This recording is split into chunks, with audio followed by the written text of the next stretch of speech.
Chegamos ao último tópico da nossa lição. Neste último tópico, vamos considerar o tema O Cuidado de Deus. Pergunta A.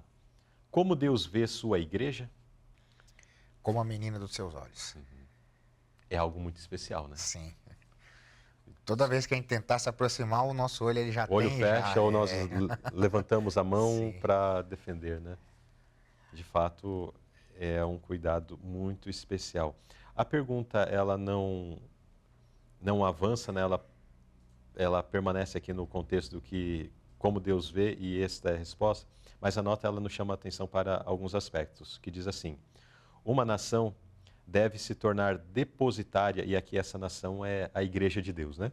Deve se tornar depositária da verdade sagrada, de modo que exista pelo menos um canal pelo qual os raios de luz possam brilhar sobre o mundo. Por isso, Deus confiou ao seu povo hoje as mais sagradas, ou a mais sagrada verdade.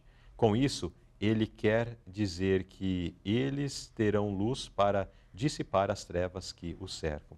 Então, durante toda a história da humanidade, Deus sempre teve o seu povo. Sim. Deus sempre teve o remanescente.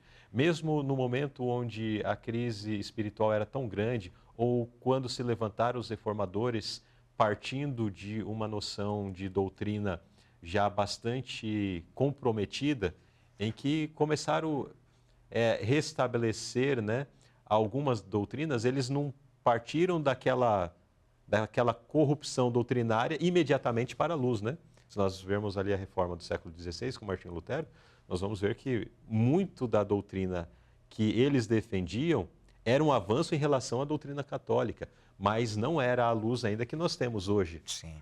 No entanto, era povo de Deus, orientados por Deus, e Deus estava abençoando aquela obra.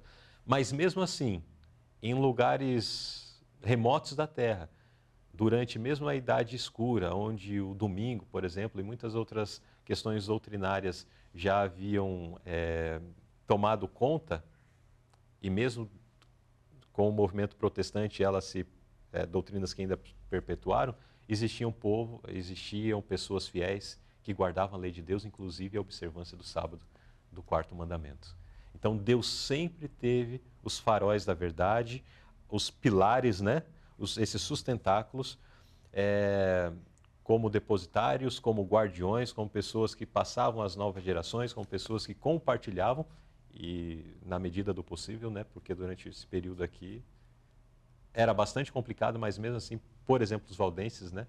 Eles compartilhavam do evangelho, ainda que muitos deles deram a sua vida. Mas Deus esteve com eles, ainda que esteve com eles na fogueira, né? Ainda que eles tiveram que enfrentar tais situações, mas Deus estava com eles, Deus estava cuidando deles, e como dizia ou disseram muitos no passado, né? Pode estar matando esse corpo, mas a minha vida, e eu vou trazer agora para o nosso contexto teológico, né? A minha vida está escondida em Deus. Quando Cristo vem nas nuvens dos céus, eles têm a segurança de que terão um encontro com Jesus. Esse é o cuidado que Deus tem para conosco, né? E nós precisamos nos segurar nessa promessa. Amém. Agora, que tipo de igreja estará pronta para receber Jesus? Interessante que esse aqui tem um verso também, tá no verso do início da lição, né? 1 João 3, verso 2. Sim. Que é justamente viver nele. E a nota ela é muito enfática nisso, né? Quando nos submetemos a Jesus, nosso coração se une ao dele. Nossa vontade e nossa mente se tornam uma como a sua. Nossos pensamentos são levados cativos a ele. Vivemos a vida dele. Então, que tipo de igreja estará pronta para receber a Jesus? Não há igreja que, assim, vou colocar aqui de uma forma comparativa, guarda o sábado.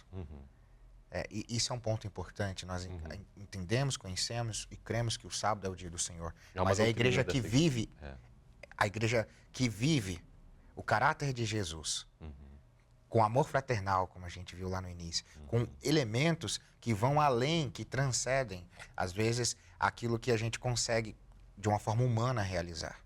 E é o sobrenatural. Então, que tipo de igreja está pronto para receber Jesus? A igreja que vive o caráter de Jesus, a igreja que vive Jesus dentro dela de forma prática.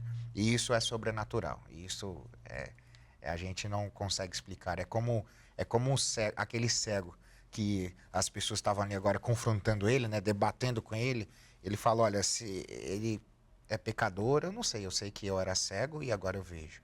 Então, quanto à transformação da nossa vida, não há como ser questionado, conforme muito bem você colocou. Aquelas pessoas poderiam matá-la, poderiam ser queimadas, poderiam ser torturadas, mas elas tinham algo que ninguém tinha, algo sobrenatural, que era justamente a vida de Jesus dentro delas. Então, precisamos disso e eu acredito que essa é uma forma muito linda de finalizar a lição, que foi a forma como começou no verso de 1 João, capítulo 3, verso 2.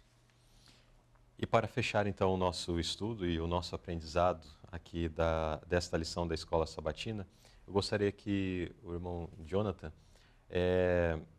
fizesse um apelo aos nossos internautas, porque tivemos muitas lições e muitos apelos já foram feitos ao longo da lição e poderíamos, de repente, buscar outros mais, mas o que sintetiza, qual é o apelo, talvez principal, assim, que poderíamos deixar com aqueles que estão nos assistindo?